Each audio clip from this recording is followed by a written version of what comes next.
Bienvenue dans cette capsule, comprendre l'importance de l'effet cumulé. Alors, tous les échecs, vous le savez, correspondent en fait à des abandons. Quand quelqu'un dit qu'il a échoué, c'est juste qu'il a arrêté avant le terme.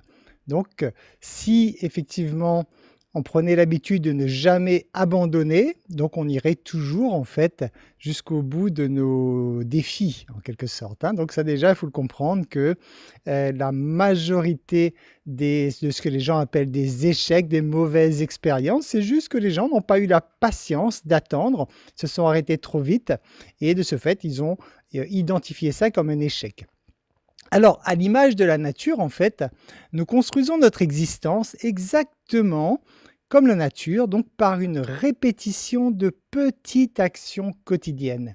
Observez un arbre. Lorsqu'un arbre pousse à partir de la graine, ce sont des changements extrêmement petits au niveau moléculaire, voire même atomiques, qui ont lieu et petit à petit, l'arbre va effectivement pousser, grandir et devenir un arbre majestueux. Ben, c'est pareil pour nous, parce que nous avons des projets. Il faut déjà donc savoir ce que nous voulons, bien sûr, et il faut chaque jour, faire des petites actions qui vont faire grandir cet arbre, donc qui vont faire grandir ce projet. Vous-même, de la fécondation, si vous en prenez conscience, de la fécondation au corps adulte, en fait, nos cellules se développent sans cesse. Si vous regardez la rapidité d'évolution d'une cellule juste après la fécondation, c'est phénoménal. Donc les cellules se multiplient de plus en plus, très rapidement en fait, même si ça semble long d'attendre 9 mois pour faire un bébé. Mais lorsqu'on observe effectivement au niveau de la cellule elle-même, voire au niveau de l'atome, on voit qu'effectivement il y a une cascade d'évolution en chaîne qui forme en fait ce bébé. Alors, pourquoi comprendre l'importance de l'effet cumulé? Alors déjà, l'effet cumulé, c'est célèbre parce que c'est le titre d'un livre, mais vous avez déjà compris dans le titre un petit peu ce que ça veut dire. Alors pourquoi comprendre l'importance de l'effet cumulé et pourquoi surtout le mettre en application? C'est pour atteindre en fait des niveaux exceptionnels, oui, des niveaux exceptionnels dans votre évolution. Pour le faire, vous devez bien comprendre le principe de l'effet cumulé. Et donc naturellement, si vous atteignez des niveau exceptionnel, c'est que vous avez été efficace, donc ça vous permet également donc d'être efficace. Alors, donc qu'est-ce que l'effet cumulé? Alors, l'effet cumulé, vous voyez par exemple, voilà, des dominos. Voilà, ça vous connaissez, donc c'est des dominos qui s'empilent et qui effectivement basculent l'un sur l'autre, etc. Alors ça, ce n'est pas l'effet cumulé. Ça, c'est une notion de cause à effet. C'est-à-dire, vous faites basculer un domino, il tombe et dans sa chute, il en fait tomber un autre, etc. Donc, c'est une notion de cause à effet. C'est parce que le premier domino est tombé qu'il a fait tomber le deuxième, etc. etc. Donc, ça, c'est une réaction en chaîne. En fait, l'effet cumulé, il faut observer un peu plus cette fois le domino de façon plus pointue, je dirais. Sachez qu'un domino, étant donné la force de basculement, donc lorsque le domino bascule, il y a une force, donc le basculement et le poids du domino, un domino a la capacité de faire tomber un autre domino qui est 1,5 fois plus grand que lui. Alors imaginez bien donc un domino qui a cette capacité. Là on vient de voir, donc les dominos sont toutes de la même taille, mais imaginez que le deuxième domino avait 1,5 fois la taille du premier, il serait quand même tombé. Et là vous allez voir donc que cette fois quelqu'un qui fait une démonstration au niveau de cette capacité au domino de faire tomber un domino plus grand que lui.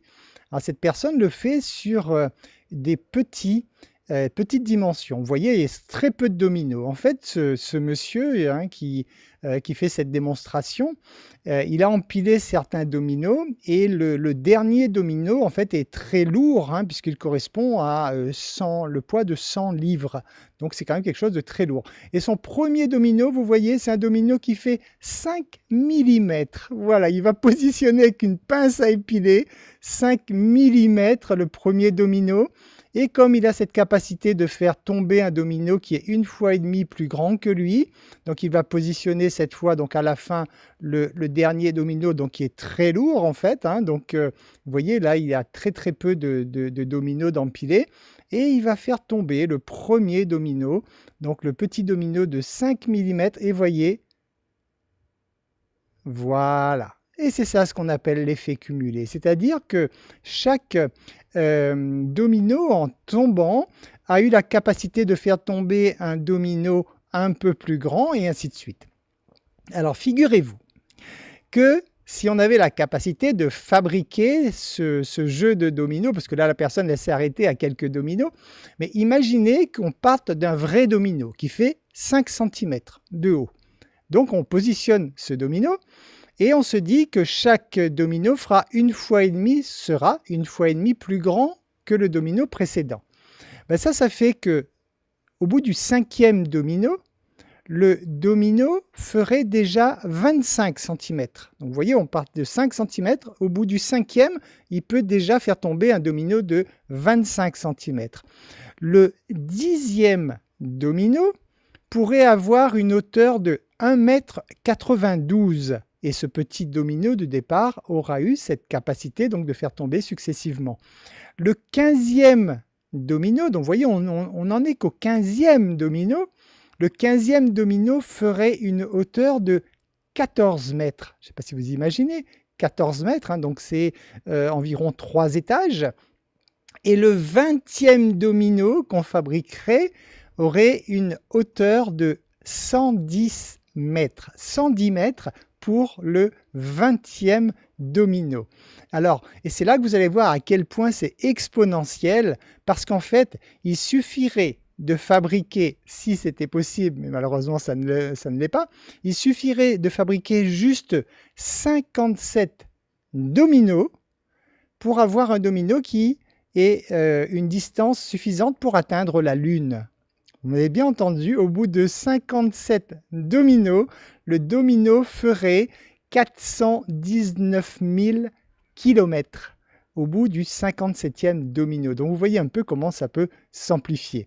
Alors c'est vraiment phénoménal cette notion donc de l'effet cumulé, parce qu'on voit effectivement si à chaque fois ce cumul se fait de jour en jour, on atteint des proportions absolument phénoménales. Et ce qui est assez marrant, et vous allez vous en rendre compte justement, c'est qu'en fait, les premières étapes, en fait, elles semblent un peu ridicules. Par exemple, le 5e domino, qu'il fasse 25 cm, oui, ça va, c'est encore acceptable.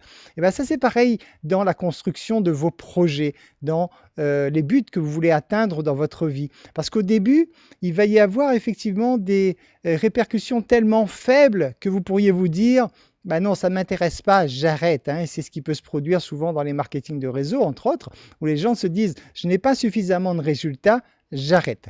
Alors, pour mieux comprendre cela, pour se rapprocher un peu plus du marketing du réseau, on va faire maintenant un exemple sur des valeurs. Alors, admettons que je vous offre 1 million d'euros tout de suite. Ou alors je vous dis, vous avez le choix. Soit je vous offre 1 million d'euros tout de suite, ou alors je vous donne 1 centime tout de suite. D'accord ? Donc si je vous dis de faire votre choix, vous allez me dire, bah évidemment, je préfère avoir 1 million tout de suite. Ok. Sauf que, maintenant je précise, ce centime que je vous donne, en fait, on va le mettre dans une boîte qui va être une boîte magique qui va faire que tous les jours, la valeur qu'il y a dans la boîte, elle va doubler. Elle va changer, donc elle va tout simplement prendre 2 fois sa valeur.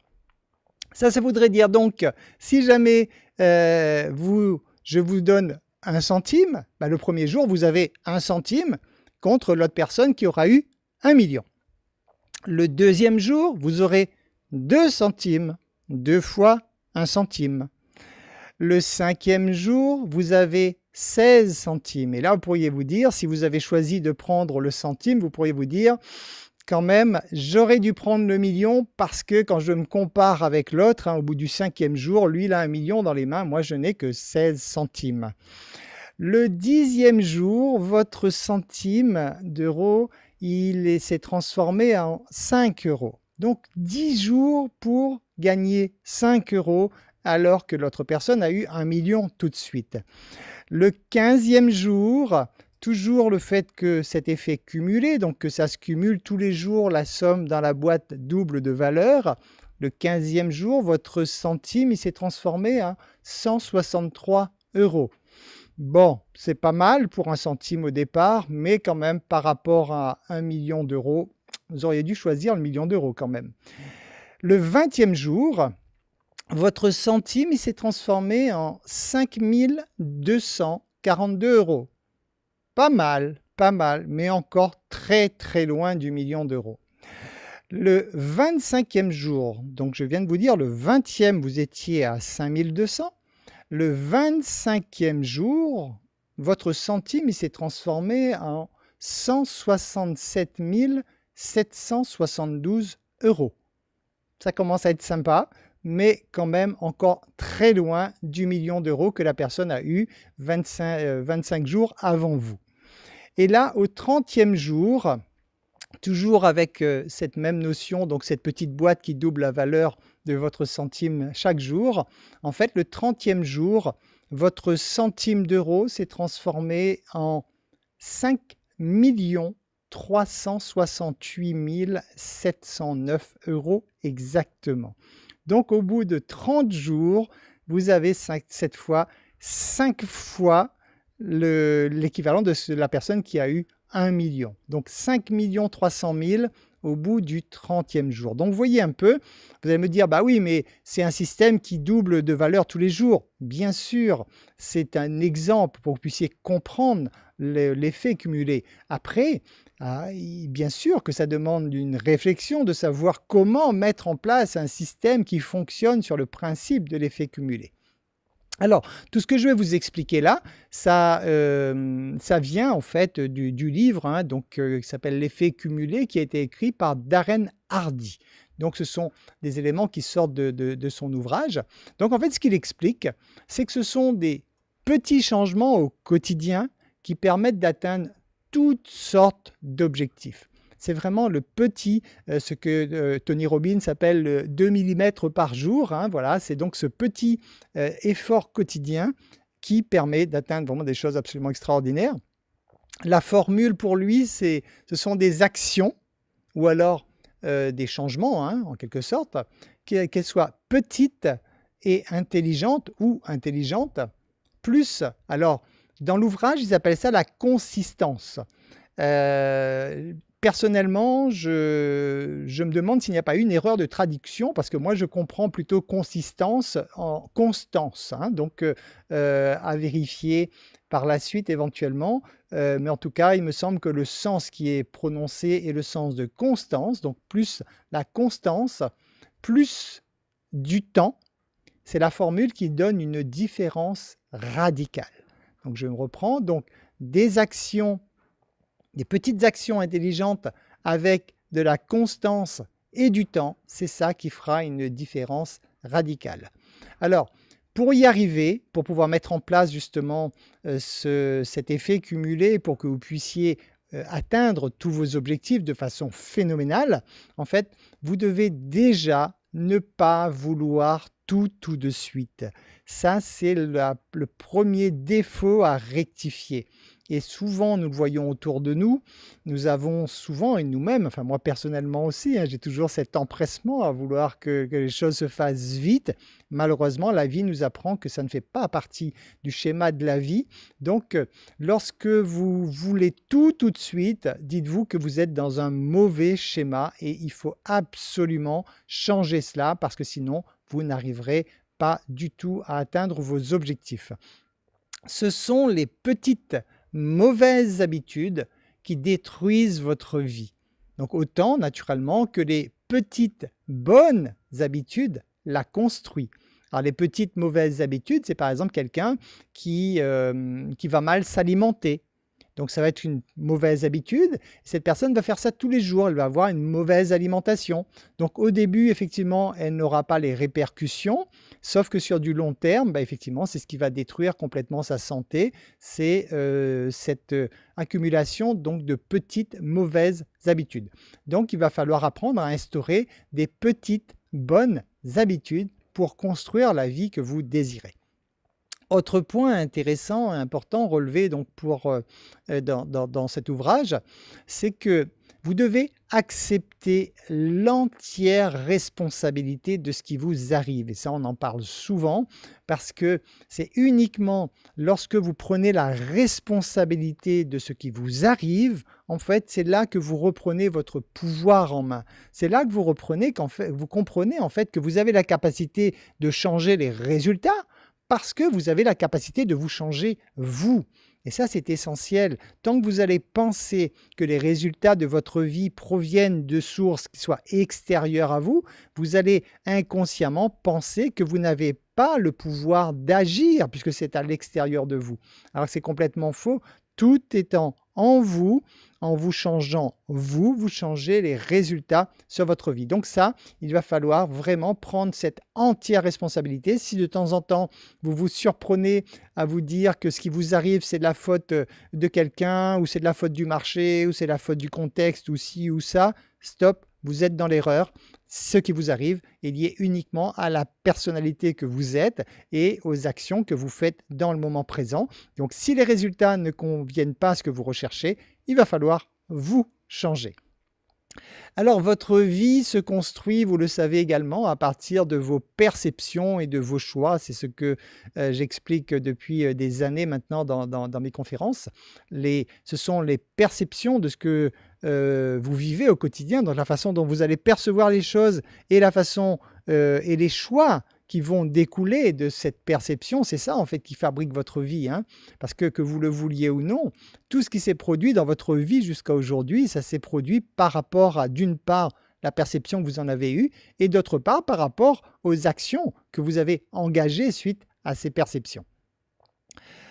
Donc selon cet auteur toujours, hein, Darren Hardy, ce qu'on pourrait appeler chance, en tout cas ce que certaines personnes pourraient appeler chance en fait, c'est selon lui de la préparation, c'est-à-dire du développement personnel, plus l'attitude. Alors l'attitude pour lui, ce sont les croyances ou l'état d'esprit, plus l'opportunité, oui, une chose positive qui arrive sur votre chemin, plus l'action. L'action, c'est de saisir cette opportunité. Donc voilà pour lui, une des formules de la réussite que certains appellent chance, c'est cette formule-là effectivement. Donc je répète, préparation, donc développement personnel, c'est-à-dire vraiment travailler sur vous, vous changez vous, plus votre attitude concernant donc vos croyances et votre état d'esprit, plus veillez à ce qu'une opportunité se présente dans votre vie, mais ça avec la loi de l'attraction, si vous avez bien identifié vos désirs, automatiquement vous êtes obligé d'attirer cette opportunité dans votre vie. Et après l'action, bien sûr, c'est de saisir cette opportunité parce que ce n'est pas le tout qu'elle se présente dans votre vie. Si vous ne la saisissez pas, ça ne servira à rien. Alors, vous devez également commencer par définir ce que vous voulez changer. Évidemment, c'est-à-dire vous devez définir vos objectifs et vous allez retrouver, et c'est assez sympathique puisque cet ouvrage, je le découvre hein, comme vous, j'ai juste regardé en diagonale ce qu'il y avait dans cet ouvrage et on retrouve exactement tous les supports d'accompagnement qui sont mis en place avec le Pass Excellence, puisque donc on commence d'abord par définir un objectif. Il demande à ce qu'il y ait un outil de feedback, bien sûr, un graphique hein, où on va suivre l'évolution de votre objectif, parce que sans suivi d'évolution, bah, vous ne pouvez pas savoir si vous êtes en train d'avancer ou pas. Et ça vous permet, avec ces deux outils, de prendre conscience en fait de ce qui est bon pour vous et de ce qui n'est pas bon. En fait, de prendre conscience lorsque vous faites une action, qu'est-ce qui fonctionne et qu'est-ce qui ne fonctionne pas. Donc c'est pour ça que cet outil pour mesurer votre évolution, ça permet de tracer quelles sont les actions que vous avez mises en place qui sont efficaces pour aller dans l'objectif pour atteindre votre objectif et quelles sont celles qui ne sont pas efficaces. Alors veillez à créer des habitudes au lieu de laisser des habitudes vous contrôler. Voilà ce que lui, il dit effectivement. Donc ça veut dire quoi? Ça veut dire que si vous n'avez pas suffisamment de maîtrise de votre propre vie, c'est-à-dire si vous ne prenez pas cette décision de prendre suffisamment votre vie en main, en fait, ce sont des habitudes inconscientes qui vont gérer votre vie. Et donc, ce qu'il recommande, bien sûr, c'est de créer vous-même des propres habitudes conscientes, bonnes habitudes, bien sûr. Si vous faites tant de créer des habitudes, il faut qu'elles soient bonnes pour vous, au lieu donc de laisser ces habitudes vous contrôler.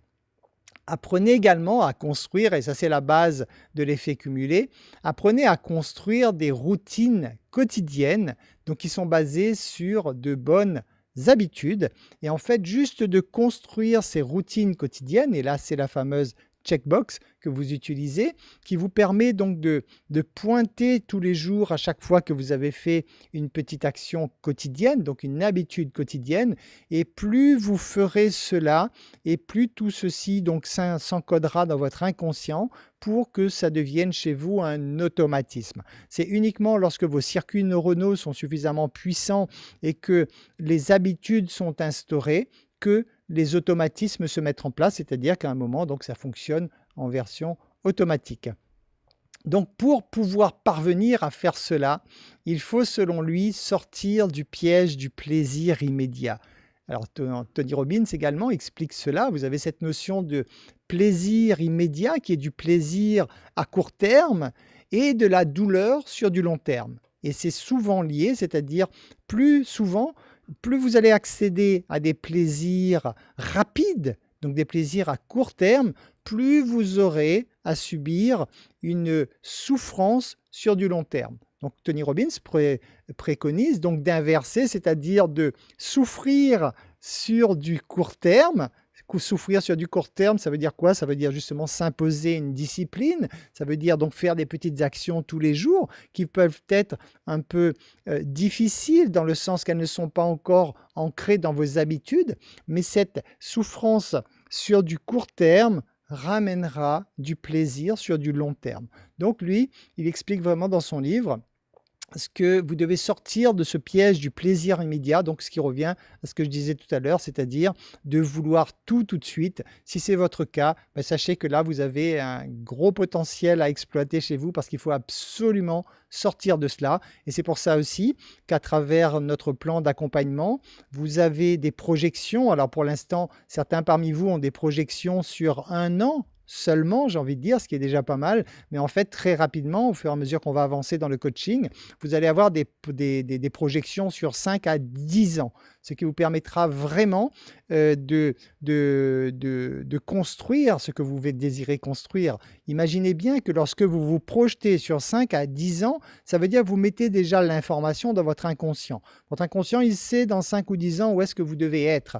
Ça veut dire que lui va déjà commencer à mettre en route toute la machine pour construire cela, même si vous n'allez pas voir les résultats tout de suite, mais il y a des choses déjà qui se mettent en place. Et ça, c'est important de pouvoir avoir justement une vision à long terme.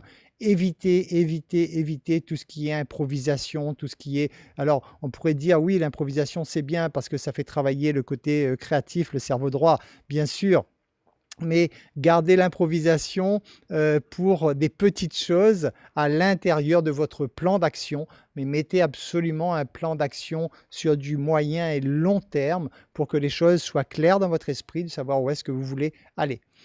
Pour y arriver également, une des choses qu'il recommande, ça vous l'entendrez toujours naturellement, c'est le fameux pourquoi. Hein. Pourquoi vous faites les choses et ça aussi, donc,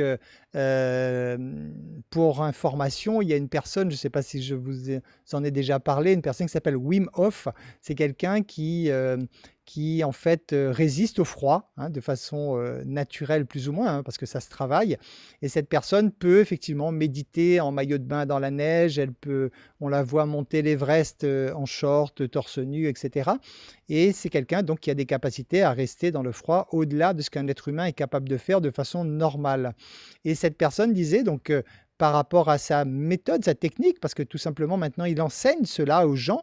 Donc des gens, on voit d'ailleurs un groupe d'élèves hein, qui entrent dans une eau à 3 degrés alors que la température extérieure est de -12 degrés et les gens rentrent en maillot de bain comme ça dans l'eau tout simplement, ils s'immergent totalement. Et ce monsieur disait donc, bien sûr qu'il y a une technique à apprendre, la respiration, etc.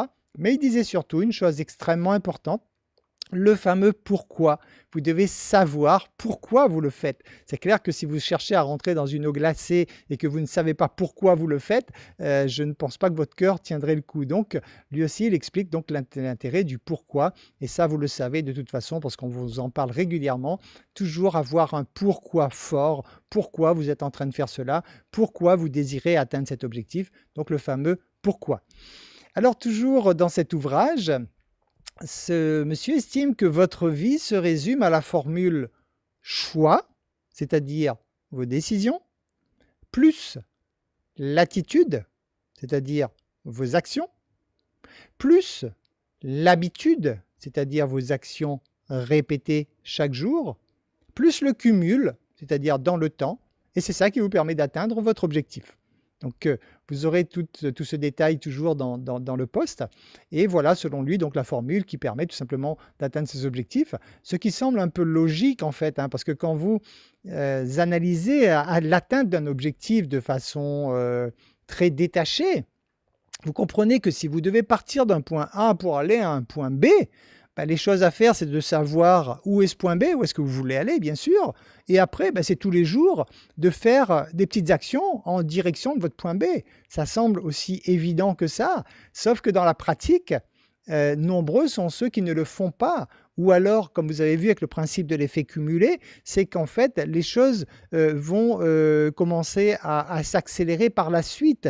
Donc, si la personne, elle observe le laps de temps qu'elle a passé au début, elle se dit « j'ai mis tant d'efforts à faire cela et en fait, je n'ai que ça comme résultat », malheureusement, elle risque de se décourager, de changer d'objectif, alors qu'en fait, c'est exactement comme le principe des anciennes pompes. Hein. Je ne sais pas si vous avez connu ça ou que vous avez vu dans les Far West. Hein. Donc, ces pompes où les gens ont un levier et ils pompent effectivement pour faire monter l'eau.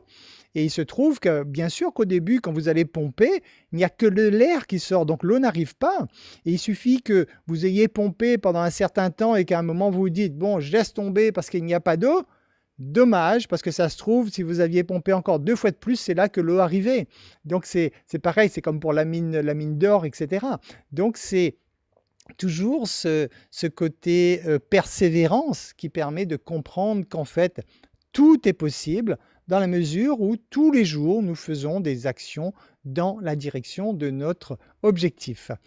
Alors ce monsieur, ce qu'il recommande en exercice pour vous améliorer, c'est tous les 3 mois de choisir un de vos vices et de vous abstenir d'y souscrire pendant 30 jours. Voilà, c'est-à-dire, en fait, à travers ça, ce qu'il explique, c'est de veiller à ce que vous ayez toujours votre indépendance, que vous ne soyez pas tributaire, condamné, donc attaché à quelque chose en particulier. Par exemple, si à un moment, si vous avez instauré une habitude alimentaire ou autre qui, vous savez, peut être moyenne pour votre santé et que vous ne parvenez pas à arrêter cette mauvaise habitude pendant au moins 30 jours, ça veut dire que vous en êtes dépendant et à ce moment-là, il faudra donc faire 2 fois plus d'efforts justement pour supprimer cette mauvaise habitude de votre vie parce que l'attachement est nocif, vous le savez. Alors, pour mettre en place de nouvelles bonnes habitudes, alors ce que ce monsieur il préconise, c'est déjà de vous adapter à votre environnement. Imaginez par exemple que vous vouliez vous mettre au sport, mais que votre salle de sport elle est à 20 km de chez vous. Alors, vous pourriez vous dire, oui, mais cette salle de sport, elle est super chouette parce que même si c'est à 20 km, tant pis, je vais y aller tous les jours parce qu'elle est vraiment bien équipée, c'est top. Et en fait, et ça se trouve, vous en avez une qui est à 500 mètres de chez vous, mais la salle, elle est pourrie. En fait, le choix à faire, ce serait de prendre la salle pourrie parce que dans un premier temps, le temps que vos habitudes se mettent en place, le temps d'instaurer ces habitudes, vous aurez cette facilité à aller plus facilement à la salle qui est à 500 mètres de chez vous que celle qui est à 20 km de chez vous. Donc le bon choix dans ce moment-là, c'est de privilégier donc l'environnement, de vérifier au niveau de l'environnement qu'est-ce qui est le plus facile à vous. Pour mettre en place une habitude, vous devez toujours partir de la facilité, sinon vous allez vous décourager, vous allez décrocher. C'est la personne qui choisirait par exemple d'aller à la salle de sport qui est à 20 km de chez elle, il est à peu près certain que rapidement qu'elle décroche parce qu'elle ne se met pas dans les bonnes conditions pour commencer son sport. Ensuite, ce monsieur explique également qu'il faut penser à l'addition au lieu de la soustraction. Ça veut dire quoi? Ça veut dire par exemple si vous vous dites « Tiens, je suis en surpoids, j'ai besoin de perdre un peu de gras par exemple, donc je vais manger moins ou je vais manger moins au fast-food. » Lui, il explique qu'au lieu de vous dire ça, au lieu de vous dire « Je vais manger moins », tout de suite, vous identifiez ça comme une frustration, mais au contraire, il bascule côté plaisir en disant « Je vais manger davantage de bonnes choses », ce qui est différent. Vous comprenez? Donc, lui, il estime de toujours aller, et je pense que le sens de ce qu'il veut dire, c'est justement que le fait d'additionner, de prendre davantage de plaisir, c'est beaucoup plus profitable que de réduire la souffrance, en fait. Alors, autre point également, il vous recommande de vous engager, bien sûr. Alors, dans son ouvrage, lui, il recommande de vous engager auprès de tout le monde, de faire connaître à tout le monde. Alors là-dessus, petit bémol, ou alors peut-être que je n'ai pas bien compris puisque j'ai lu en diagonale. Engagez-vous, pour moi, c'est vraiment un engagement auprès de vous. Éventuellement, des personnes qui sont heureuses de vous voir avancer. Et évitez de faire connaître vos projets à tout le monde, parce que malheureusement, il y a beaucoup de personnes qui n'ont pas envie de vous voir avancer, et là, vous aurez toutes les forces contraires qui vont se mettre contre vous. Donc, je ne vous recommande pas trop à ce niveau-là, mais en tout cas, par contre, oui, l'engagement personnel envers vous-même, faites une lettre, engagez-vous envers vous-même à atteindre tel objectif, à telle date, etc. Il recommande également de trouver quelqu'un qui partage le même objectif que vous. Si vous êtes dans un marketing de réseau, je pense que là c'est bon, vous avez ce qu'il faut autour de vous.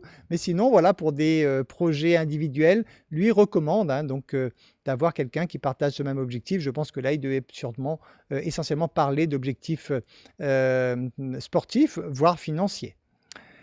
Il recommande également d'organiser un challenge autour de vos nouvelles habitudes, voilà, pour vous encourager à mettre en place ces nouvelles habitudes. Donc, il vous encourage à créer des petits challenges. Donc, si vous êtes à plusieurs, vous pouvez vous motiver avec ces petits challenges. Si vous êtes seul, créez-vous des petits challenges à vous-même.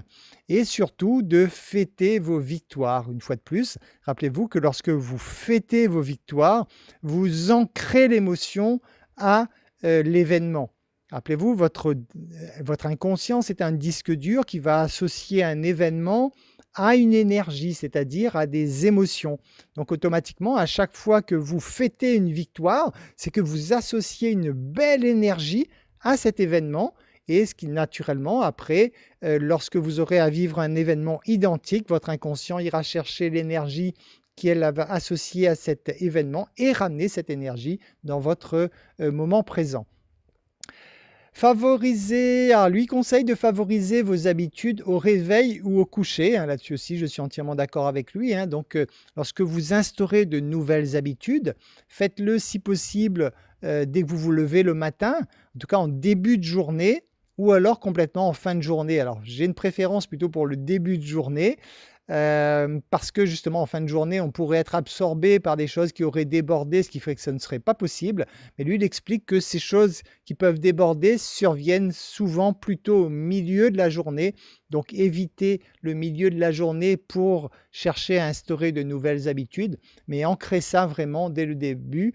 Checkez vraiment, entre autres sur votre checkbox, bientôt vous allez bien mettre en place toutes vos habitudes quotidiennes, justement toutes les petites actions quotidiennes. Prenez l'habitude de cocher cela avant de partir sur autre chose, pour être certain en tout cas que vous ne vous faites pas absorber par autre chose et que ces tâches sont réellement réalisées pour instaurer cette habitude. Alors il recommande également lui, alors lui parle dans l'esprit de distancer les autres, hein, c'est-à-dire de se dire que si quelqu'un a le même projet que vous, mais là bon c'est un peu l'ego qui parle naturellement, mais pour faire mieux que les autres en fait, bah, il conseille que, de temps en temps, vous allez avoir le vent dans le dos. Donc de temps en temps, les choses vont se faire d'elles-mêmes, faciles. Et ça va être valable pour votre concurrent également. Donc lui aussi, il aura le vent dans le dos, il va avancer. Et à un moment, vous allez avoir le vent de face. Et à ce moment-là, vous avez 2 possibilités. Quand vous avez le vent de face, vous vous dites: «Ouh là, je m'arrête un peu, je lève le pied, je respire». Ou alors, c'est lorsque vous avez le vent de face justement, que c'est là que vous donnez le meilleur de vous-même pour forcer le chemin, pour avancer, parce que c'est dans ces moments-là que vous allez prendre une longueur d'avance. En tout cas, lui, c'est ce qu'il recommande. Donc lorsque les choses ne sont pas simples, de ne surtout pas lâcher et de continuer, même si vous avez l'impression de faire du surplace, continuez encore et encore jusqu'à ce que le vent tourne de nouveau et que vous ayez de nouveau le vent dans le dos. Voilà, j'espère que ces petites informations sur l'effet cumulé seront réveillées en vous plein de créativité et que vous saurez trouver des idées pour appliquer cela au quotidien afin d'atteindre vos objectifs. Je vous remercie pour votre attention. Je vous dis à très bientôt dans une nouvelle capsule.